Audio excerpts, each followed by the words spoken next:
used before starting out on a journey. अब उसने पैरों ने सबको बुला लिया कि भाई आप गुत्थी सॉल्व करेंगे. मिस जॉनसन का भी मर्डर हो गया, एसिड से मर्डर हो गया, मिसेस लाइडनर का भी मर्डर हो गया, अब ये हो गया. और वो जो फ्रेंच प्रीस्ट था वो भी मिसिंग है. वो मिसिंग है. ए बेन we to start Leidner on का अ मर्डर जर्नी. हो गया. मिसेस लाइडनर का पहले ही हो गया था ना. जॉनसन का हो गया. और मिसेस लाइडनर को जिससे मारा गया था वो भी मिल गया. वो पॉट का पीस विद अ स्ट्रिंग वो मिसेस जॉनसन के रूम में मिला. तो बात ये हो रही है कि मिसेस जॉनसन ने हो सकता है मर्डर करके सुसाइड किया. ये एक प्रोबेबिलिटी है ना. तो अभी देखो का पीस. हाँ वो पॉट के उसका पीस था ना. Eben, we too start on a journey into the past, a journey into the strange places of human soul. I don't think that up till that moment I'd ever felt any of the so-called glamour of the East. Finally, what had struck me was the mess everywhere. इसको लगा भाई हर जगह जो बहुत वो है. But suddenly, with Mercule Poirot's words, a queer sort of vision seemed to grow up before my eyes. I thought of words like Samarkand and Ispahan and of merchants with long beards and kneeling camels. इसने ये कहा कि भाई kneeling camels और merchants वगैरह के बारे में सोचा भाई वो पायरो के वर्ड्स के बाद. अब मतलब वो कहानी सुना रहा है ना. अभी देखो कि भाई पास्ट पायरो अब कहानी बता रहा है. And staggering porters carrying great bales on their backs held by a rope round their forehead, and women with henna stained hair and tattooed faces kneeling by the Tigris and washing clothes. And I heard their queer wailing chants and far off groaning at the water wheel. मतलब वो एक अलग सी दुनिया की उसकी बात करें. They were mostly things I had seen and thought nothing much of, but now somehow they seemed different, like a piece of fusty old stuff they take into the light and suddenly see rich colors of an old embroidery. Then I looked around the room we were sitting in and I got a queer feeling that what Mr. Mercure Poirot said was true. We were all starting on a journey. हम लोग जो हैं एक journey पे start करें. We were here together now, but we were all going on a different ways. And I looked at everyone as though in a sort of way I was seeing them for the first time and for the last time. पहली बार और आखिरी बार जो थी, which sounds stupid, for it was what I felt was the same. Mrs. Mercado was twisting his fingers. Mr. Mercado was twisting his fingers nervously. His square light eyes with the dilapidated pupils were staring at Mercule Poirot. Mister Mercado थे बहुत nervous थे तो वो mister हरक्यूल pyro पे देख रहे थे. Mrs. Mercado was looking at her husband. She had a strange watchful look like a tigress waiting to spring. ठीक है ना. मजा आया. Dr. Leidner seemed to have shrunk in some curious fashion. एकदम Dr. Leidner एकदम बैठ गए थे. This last blow had just crumpled him up. You might almost say he wasn't in the room at all. Mr. Leidner ऐसा था कि भैया एकदम shatter हो गया है ना. He was somewhere far away in a place of his own. Mr. Coleman was looking straight at Poirot. His mouth was slightly open and his eyes protruded. He looked almost idiotic. Mr. Emmott was looking down at his feet and I couldn't see his face properly. Mr. Reither looked bewildered. His mouth was pushed out in a pout that made him look more like a nice clean pig than ever. Miss Riley was looking steadily out of the window. I don't know what she was thinking or feeling. Then I looked at Mr. Carey and somehow his face hurt me and I looked away. Mr. Carey का चेहरा देखा क्या? केरी का चेहरा मतलब सबके अलग अलग के चेहरे बताएं कि भाई कैसे था. There we were all of us and somehow I felt that Mercule Poirot had finished. We'd all be somewhere quite different. It was a queer feeling. Poirot's voice went quietly on. It was like a river running evenly between its bank and running to the sea. From the very beginning I felt that to understand this case one must seek not for the external signs or clues, but for the truer clues, the clash of personalities and the secrets of the heart. Dil ki of personalities are clash. And I may say though that though I have now arrived at what I believe to be the true solution of the case, I have no material proof of it. कोई material proof नहीं है. मैं कह रहा हूँ कि solution ये है. I know it so because it must be so because in no other way can every single fact fit into its ordered and recognized place. और कोई तरीका नहीं है कि यही एक तथ्य है. And that to my mind is the most satisfying solution there can be. He paused and then went on. I will start my journey at the moment where I myself was brought into the case. मैं जब आया तब उसका case था. When I had presented, when I had it presented to me as an accomplished happening. Now every case, in my opinion, has a definite shape and form. The pattern of this case, to my mind, all revolved around the personality of Mrs. Leidner. Mrs. Leidner की personality के around ये पूरा का पूरा case है. Kind of woman Mrs. Leidner was, I should not be able to know why she was murdered or who a murderer was. किस तरीके की औरत थी Mrs. Leidner? That then was my starting point, the personality of Mrs. Leidner. मैं इसने कहा कि देखो मिसेस लाइडनर की क्या पर्सनालिटी थी, वहां से मैंने शुरू किया. There was also one other psychological point of interest. The curious state of tension described as existing amongst the members of expedition. अब एक ये पॉइंट है कि भाई सब में टेंशन क्यों था पूरा उसमें. This was attested to by several different witnesses, some of them outsiders, and I made a note that although hardly a starting point, it should nevertheless be borne in mind during my investigations. हाँ, इस point को तो पक्का देखा जाए कि सब में टेंशन क्यों था. The accepted idea seemed to be that it was directly the result of Mrs. Leidner's influence on the members of expedition. मतलब ये टेंशन जो था एक्सेप्टेड आइडिया था कि मिसेस लाइडनर के आने से हुआ है. But for reasons which I will outline to you later, it did not seem to be entirely accepted. पर मुझे लगा कि मिसेस लाइडनर के आने से ये टेंशन नहीं है. To start with, as I say, I concentrated solely and entirely on the personality of Mrs. Leidner. At various means of accessing that personality, there were reactions she produced in a number of people, all varying widely in character and temperament. And there was what I could glean by my own observation. The scope of the latter was naturally limited, but I did learn certain limited facts. Ms. Leidner's taste was simple and even on the austere side. Ms. Leidner थी simple थी और मतलब वैसी थी, austere थी. She was clearly not a luxurious woman. On the other hand, some embroidery she had been doing was of extreme fineness and beauty. मतलब वैसे तो बहुत सिंपल ऑस्टियर थी, पर कुछ एम्ब्रॉयडरी ये कर रही थी, बहुत फाइनेस एंड ब्यूटी की थी. That indicated a woman of fastidious and artistic taste. From the observation of the books in her bedroom, I formed a further estimate. She had brains, and I also fancied she was essentially an egoist. मतलब दिमाग था और egoistic थी, है ना. It had been suggested to me that Mrs. Leidner was a woman whose main preoccupation was to attract the opposite sex, that she was, in fact, a sensual woman. This I did not believe to be the case. मतलब ऐसा नहीं था कि वो दिल फेंक, हाँ, पर वो दिल फेंक नहीं थी कि एक दूसरे को आकर्षित करें, वैसा नहीं था.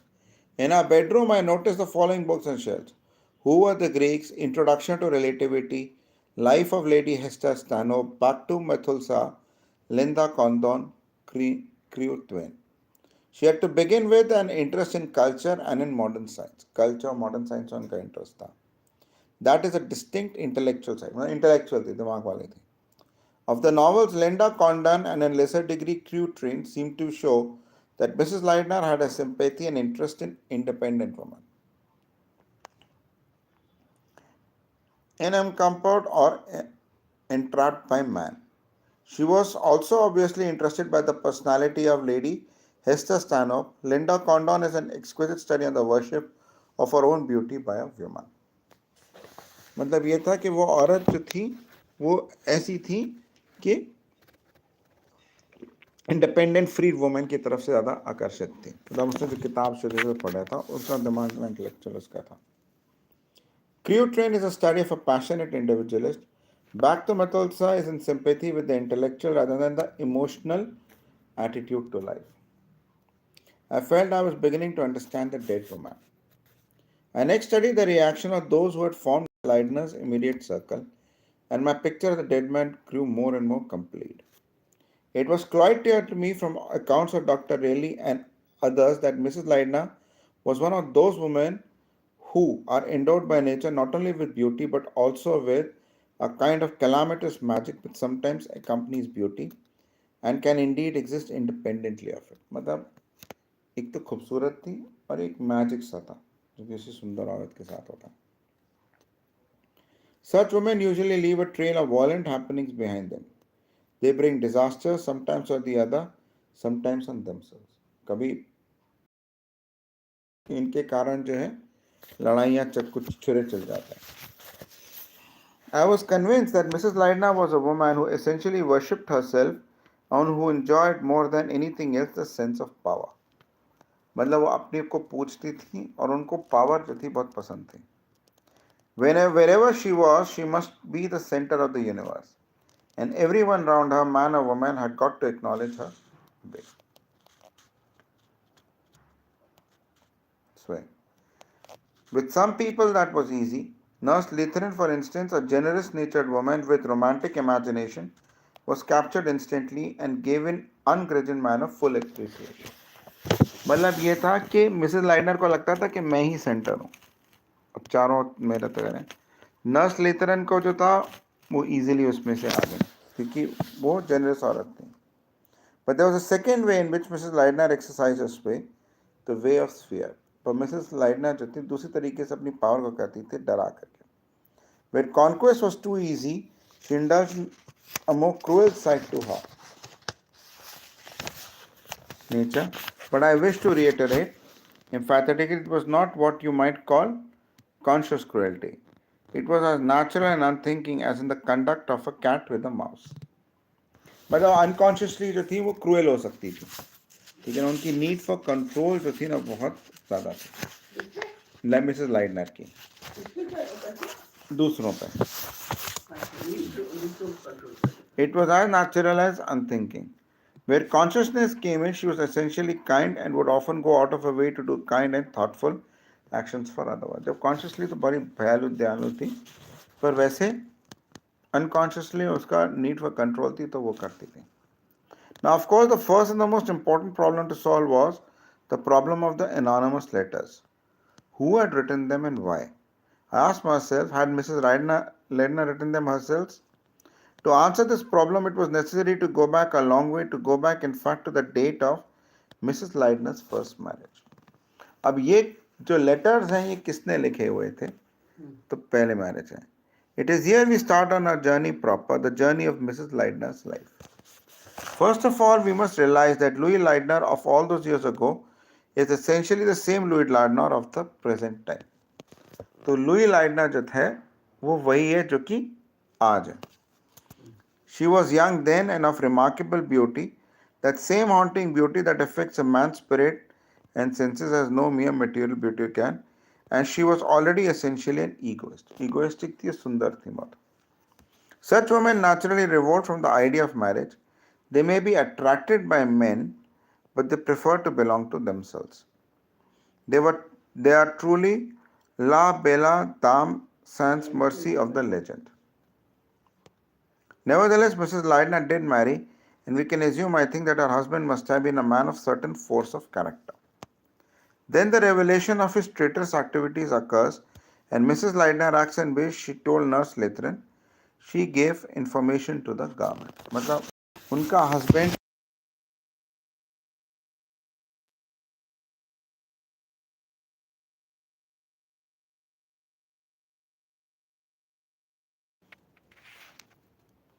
हेलो हेलो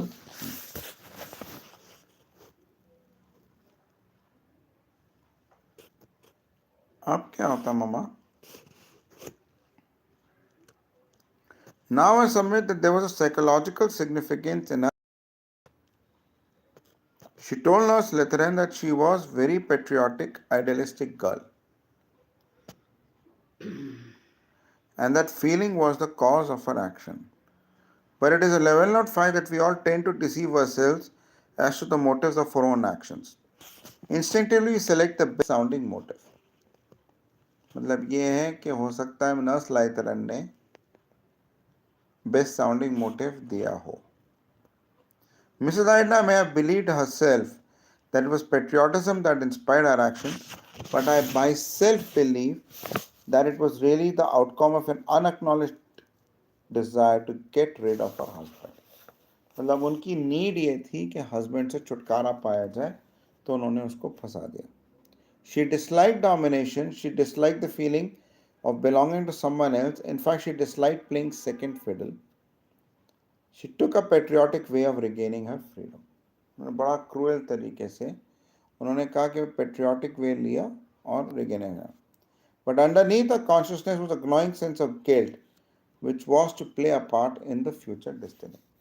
अब जब उन्होंने अपने हस्बैंड को फंसा दिया तो उनको एक गिल्ट की feeling I. We now come directly to the question of the letters. Mrs. Leidner was highly attractive to the male sex. On several occasions, she was attracted by them.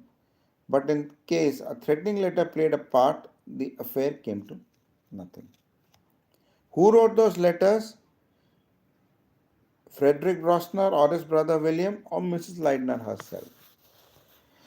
There is a perfectly good case for either theory. It seems clear to me that Mrs. Leidner was one of those women who do inspire devouring devotions in men, the type of devotion which can become an obsession. I find it quite possible to believe that in a Frederick Prosner to whom Louis, his wife, mattered more than anything in the world. She had betrayed him once and he dared not approach her openly, but he was determined at least that she should be his and no one else's. He preferred her death to her belonging to another man. On the other hand, if Mrs. Leidner had deep down a dislike of entering into marriage bond, it is possible she took this way of extraditing herself from difficult possessions. She was a huntress who, the prey once attained, had no further use of craving for it. Craving drama in life, she invented a highly satisfactory drama, a resurrected husband forbidding the banns. It satisfied her deepest instincts. It made her a romantic figure, a tragic heroine, and it enabled her not to marry again. Mrs. Leidner को शादी नहीं करनी थी, तो वो letter से वो बच गई थी. The state of affairs continued over a number of years. Every time there was any likelihood of marriage, a threatening letter arrived. But now we come to a really interesting point. Dr. Leidner came upon the scene and no forbidding letter arrived. Nothing stood in the way of her becoming Mrs. Leidner. Not until after her marriage did a letter arrive. अब marriage के बाद letter आया letter के साथ. At once we ask ourselves why. Let us take each theory in letter. If Mrs. Leidner wrote the letters herself, the problem is easily explained. Mrs. Leidner really wanted to marry Dr. Leidner, and so she did marry him. But in that case, why did she write herself her letters afterwards?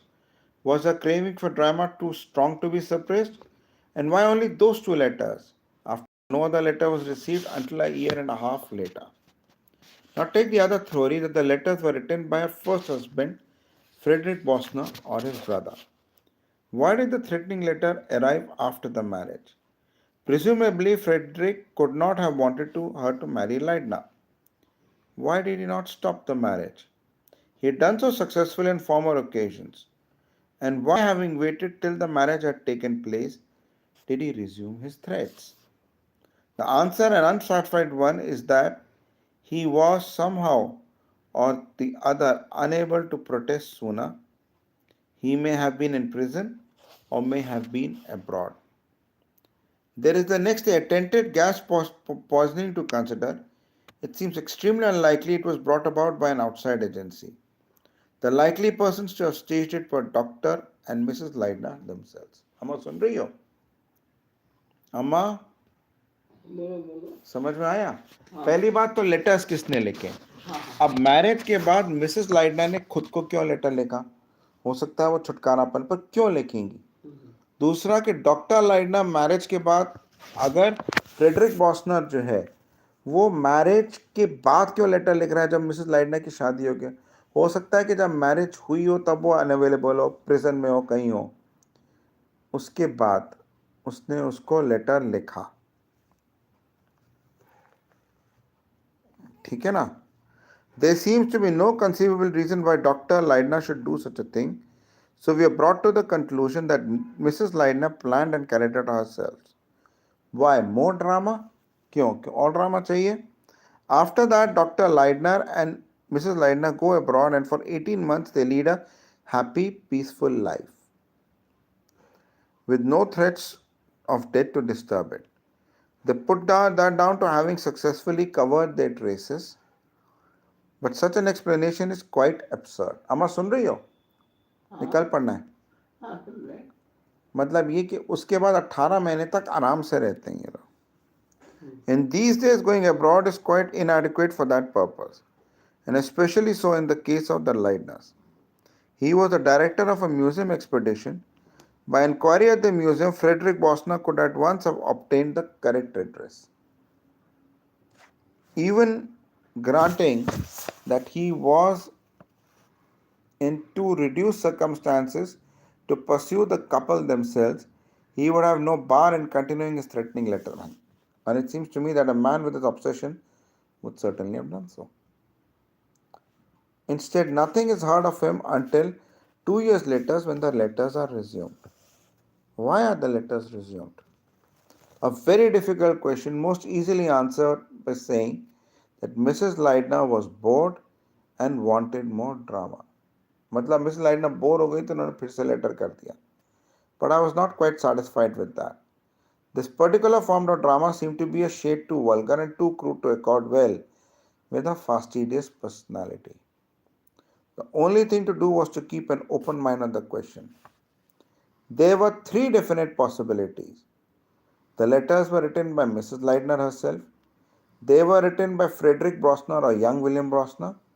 They might have been written originally by Mrs. Leidner or her first husband, but they were now forgeries, that is, they were being written by a third person who was aware of the earlier letters. I now come to the direct consideration of Mrs. Leidner's entourage. मैं सुन रही हूँ कहीं कि कल पढ़े माँ तुम तो नहीं तो कल पढ़ लेता हूँ. चलो